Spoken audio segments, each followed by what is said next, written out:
বেমাৰৰ পৰা মেডিচিন খাই পেলাই ৰিকভাৰী কৰিলে নহ'ব, ফিজিঅ'থেৰাপিটো বহুত ইম্পৰ্টেণ্ট।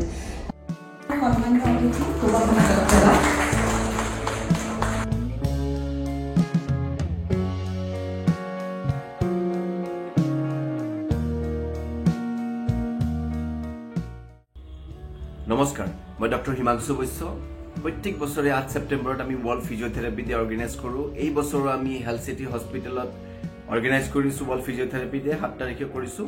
আৰু সেয়েহে আমি অসমৰ আগশাৰীৰ orthopaedic surgeon doctor Anil Mahanta ছাৰক আমি আমন্ত্ৰিত কৰি আনিছোঁ। আৰু লগতে অসমৰ একদম আগশাৰীৰ যিগৰাকী ছিংগাৰ, অসমীয়া গায়িকা, তেওঁ হৈছে মিছেছ সুবাসনা দত্ত, তেওঁকো আমি আমন্ত্ৰিত কৰি আনিছোঁ। সুবাসনা দত্ত মেডামৰ অকণমান গীতৰ শৰাই আপোনালোকৰ মাজত মই ৱৰ্ল্ড ফিজিঅ'থেৰাপি ডে হিচাপে আগবঢ়াই ইমান ভাল ভাল কথা ছাৰে ক'লে আৰু বহুত নজনা কথা জানিব পাৰিলোঁ। ফিজিঅ'থেৰাপি আচলতে কিমান ইম্পৰ্টেণ্ট প্ৰত্যেকটো বেমাৰৰ পিছত।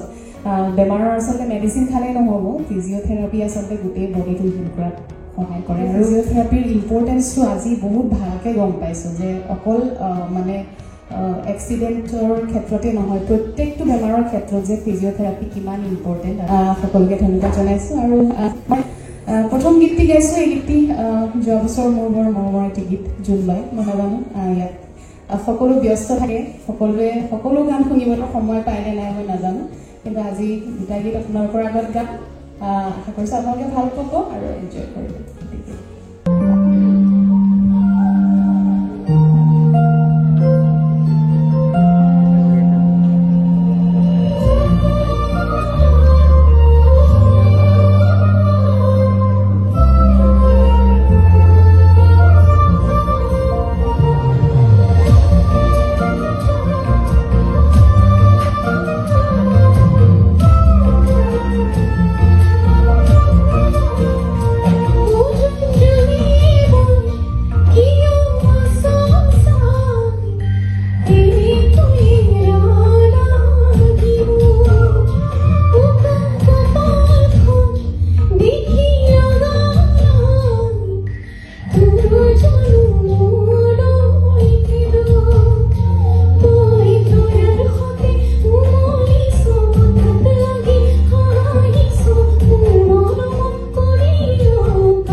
মনত